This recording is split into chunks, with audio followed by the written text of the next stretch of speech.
Rendez-nous notre argent. Je suis Nadine Okumansou. Rendez-nous nos sous. Rendez au peuple béninois les sous du contribuable qui vous a été rendu, qui vous ont été donnés maladroitement. Vous avez été financé en tant que parti politique UPBR, FCBE, à des sommes s'élevant à 100 millions d'euros en un prix et l'autre au-delà de 50 millions. Pourquoi? Sous prétexte qu'on veut assainir le monde politique et que les partis politiques sont censés former la relève. Ils sont censés animer la vie politique. Mais quelle vie politique animez-vous, vous autres? L'initiative en elle-même n'a rien de mal, mais pas dans ce contexte où il n'y a pas de contre-pouvoir nécessaire. Le financement des partis politiques est une initiative louable, mais pas dans ce contexte où il n'y a pas de contre-pouvoir nécessaire. Aujourd'hui au Bénin, nous ne disposons que de 3 partis légalement enregistrés.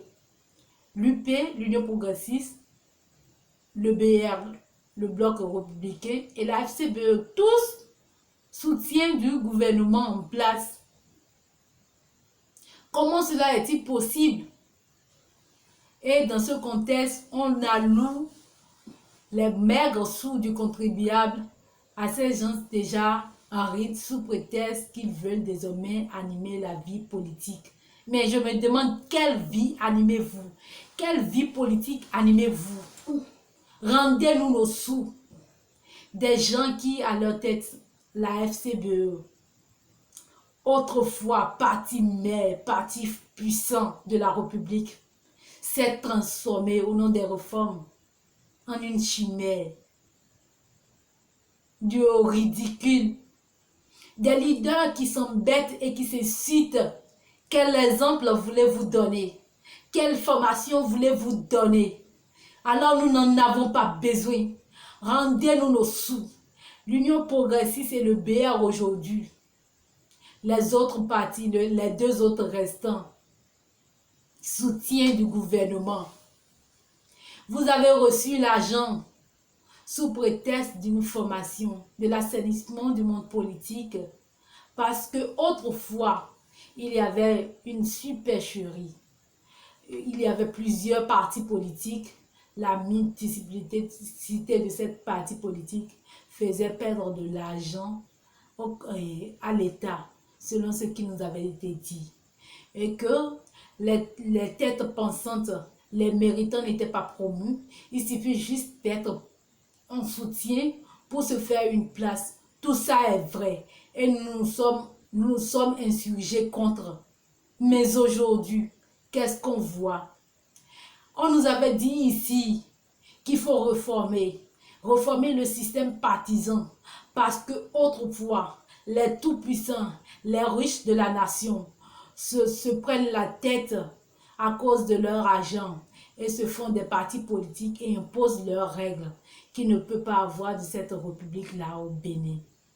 Mais aujourd'hui, les partis constitués, tous ont à la tête un seul homme, comme autrefois, un homme puissant, comme ce qu'on reprochait autrefois. Les riches d'alors se faisaient des partis politiques et imposaient leurs lois, ce qui était déploré. Et ce que vous avez déploré en nous vantant les réformes. Mais aujourd'hui, c'est que de surcroît, on est allé de l'imposition de la volonté des hommes riches à l'imposition de la volonté d'un seul homme désormais. Malheureusement, ce qui se passe, c'est du n'importe quoi. Et si c'est dans ce contexte vous voulez gaspiller nos sous, je dis rendez-nous nos sous. Rendez au peuple béninois les maigres sous du contribuable. Rendez-nous nos sous, partis politiques, soutien. Qui voulez-vous éduquer, vous leaders des partis politiques qui avez reçu de l'argent. Vous qui vous insultez des hommes qui sont des hommes qu'on prenait autrefois pour des responsables qui s'insultent, imbéciles. Hein? J'ai les enregistrements ici. C'est vous qui voulez former, c'est vous qui voulez donner des exemples. C'est vous qui voulez servir d'exemple. Non, nous n'avons pas besoin. Nous n'avons pas besoin de l'éducation à l'insulte. Alors rendez-nous nos sous. Parce que le Béninois ne voit pas en quoi il est nécessaire et important de vous allouer des sous. Vous ne le méritez pas et vous n'êtes pas digne des éducateurs. Alors rendez-nous nos sous.